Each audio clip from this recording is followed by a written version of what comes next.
Welcome to the Monday Monologue, and today we're going to kind of venture away from the hardware side of music and talk more about the music itself and what makes good music and what makes music bad. So something happened last week, and it was actually, I'm going to say, almost a life-changing event. And I know some of you may laugh, and I'm kind of laughing too, but I'm being serious at the same time. The YouTube algorithm threw a song up in my, recommendation thing that's over on the side that I clicked on, and it was, I don't even know where to start. The first time I heard it, it was kind of jarring and was almost like, what is this? Like, it just didn't make any sense. It actually kind of made my brain hurt. Like, what am I listening to?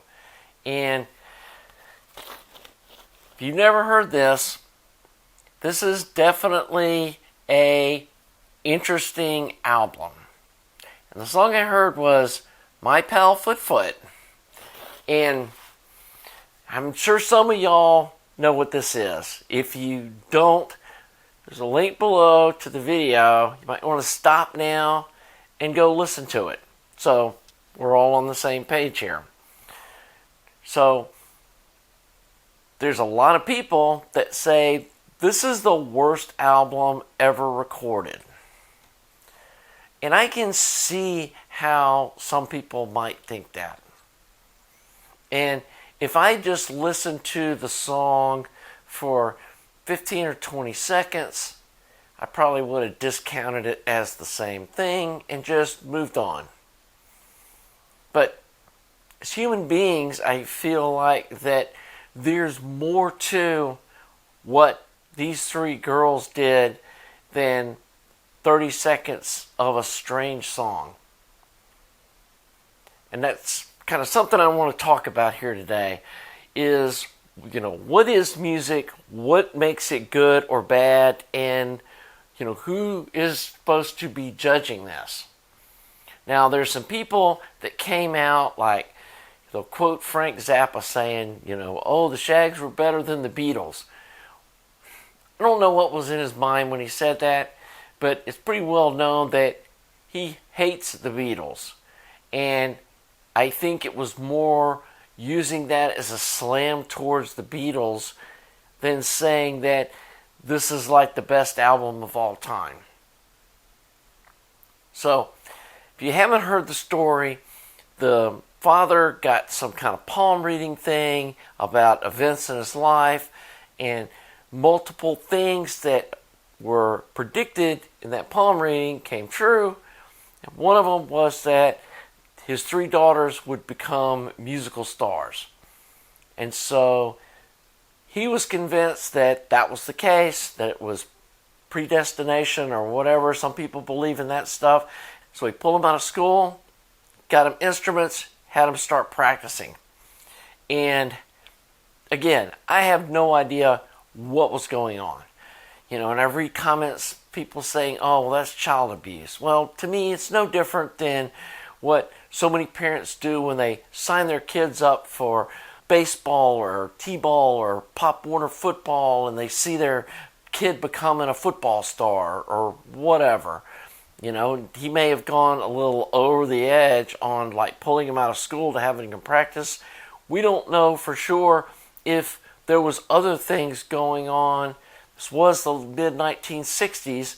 There could have been race riots, or who knows what was going on in his head that made him also pull his kids out of school. And that was, in addition to him wanting them to be musical stars. But anyway, so these three girls, they wrote their own music. There's some kind of BS stories about they had no musical training and they had, they were like in a vacuum. That just wasn't the case. From interviews with Dot, she said that, they had music lessons.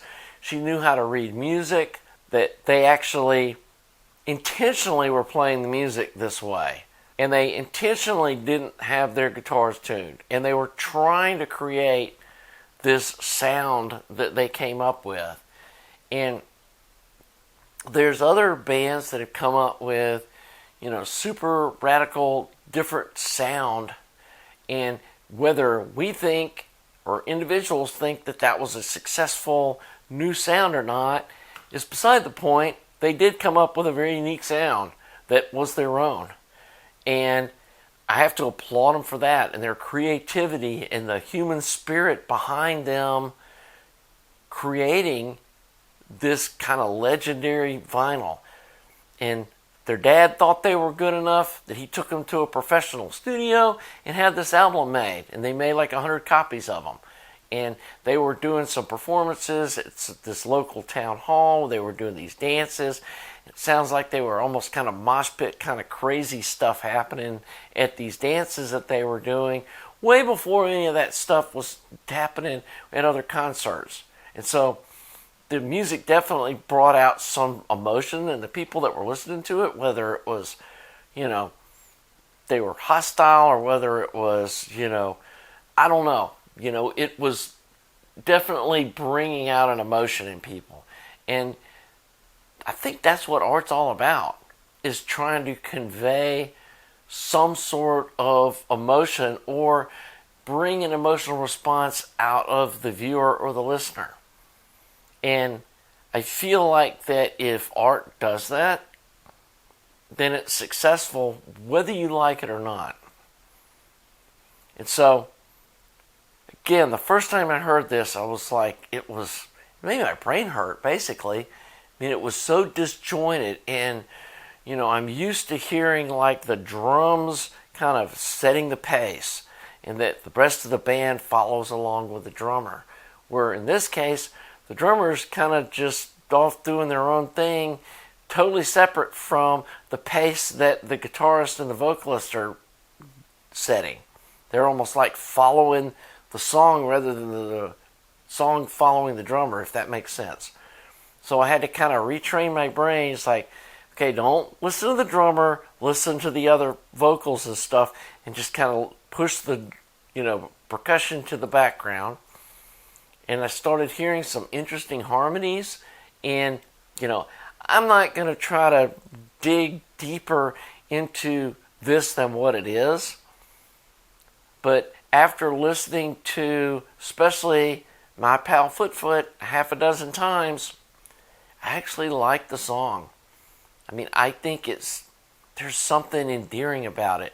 And I think about myself when I was at this age and what I was doing, and I wasn't doing anything as constructive as this.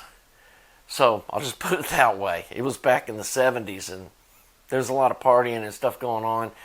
We weren't doing anything that was creative, or I wasn't. And so I have to think, if I'm going to criticize this, what did I do that was better? And I have a feeling most of the people that are criticizing this music never created anything either. And so there's that. And you don't have to like it to respect that they were being creative. And when I'm listening to this, I'm hearing like the beginnings of that kind of punk rock era stuff in very raw form. And it's kind of like when I listen to the early B-52 stuff, especially when I go back, and if you search YouTube, you can find this. I don't know if you're a B-52s fan or not, but I am. The early B-52s concerts that were up in Athens, Georgia, somebody recorded them, and they're like in black and white on YouTube. And I hear this same kind of raw, out of tune guitar. The vocals aren't spot on. And I actually like that better than when they finally got in the studio and they were like taking voice lessons and starting to try to polish up their sound. It lost something. And I'm really glad that somebody was able to record their early stuff where it really shows that kind of raw talent or raw, creativity before they kind of got, I use the phrase, full of themselves, but it's like, oh yeah, we need to be better. We gotta, and I'm not saying people shouldn't better themselves or hone their craft or whatever. And who knows, these three ladies may have done that too if they'd kept at it, but they didn't. And their dad died early, and that was kind of the inspiration for this thing. They broke up, quit recording music, and went on with their lives. And then somebody actually discovered this years later, and sort of a cult following of this album came up out of some of these other artists hearing this. And I have to think, listening to some other, more polished kind of artists, that there was some influence from what was in this album in their music. And after hearing this, and the reason I say something happened, after hearing this, it really made me rethink what music is, and maybe some of my critical thoughts and comments about other kinds of music that I don't really like. And that's not to say that I'm going to change my opinion or say that I, like heavy metal. I just don't. And I know some of you folks out there probably are heavy metal fans. I have a hard time even calling some of it music when the lead singer is just screaming at the top of his lungs into a microphone, and I'm not hearing any harmony. I'm just hearing somebody screaming, and sounds like people just banging on their guitars. And that's what it sounds like to me. And if I had to judge, like, what's the worst kind of music, it wouldn't be this. It would be that head-banging, heavy metal kind of stuff. But I know there's people that like it. So, to get back to, like, this art of music thing, that hearing this made me start rethinking about music. I started thinking about visual art. And let's say somebody said, hey, I would like to see you go paint a rabbit. And there's somebody out there with the skill to paint an almost photorealistic representation of a rabbit, including the woods and the early morning light and just the whole thing that would like bring you in and make you feel like you were there out in the forest with this rabbit. And then there's somebody that paints this. And is this even a rabbit? A friend of mine looked at it and said, that looks like somebody holding up their hands like a peace sign. I don't know what it is, but to me it looks like a cute little bunny, and I like this, and this is hanging on the wall in my kitchen. And there's people that would say, that's terrible. That looks like a 3-year-old painted it. And maybe it is. And maybe a 3-year-old did paint this. But I really like it. And at the end of the day, the creativity that it took to do this is part of what makes us human. And I guess, when I get back to this Shaggs album, I'm not getting too emotional, but it really brought out something in me, and it pulled out an emotional response. And I don't know if it kind of reminded me of some stuff from my childhood or, what exactly it was. But at the end of the day, isn't that what makes art and what makes us human? And so, anyway, I know this was kind of a different tangent than the topics that I usually cover, but I thought it was important to share this with you, and I'd love to hear your opinions. I mean, even if you want to trash this and say, sorry, that's just garbage. Hey, we all have our opinions. And some of y'all probably think this is garbage too. So, hey, that's what makes us different. And that's why there's thousands and thousands and thousands of different vinyl and music and songs out there. It's because we all like different stuff. And this is probably not an album that I would listen to regularly. I'll put it that way too. But it is in my rotation, and there's other albums that I've bought that I've then taken to the used record store to trade for something that I would like better, and this isn't one of them. This one's staying in my collection. So anyway, hope you enjoyed this video. If you enjoy my channel, please subscribe. If it's the first time here, check out some of my other stuff. Normally I talk more about hardware and tube kind of audio gear and DIY speakers and that kind of stuff. But anyway, if you're liking this channel or you think this stuff looks fun, please subscribe. Thanks to you Patreon folks and folks that make donations to my site. It helps me be able to keep things rolling. And we'll see you soon on the next Monday Monologue.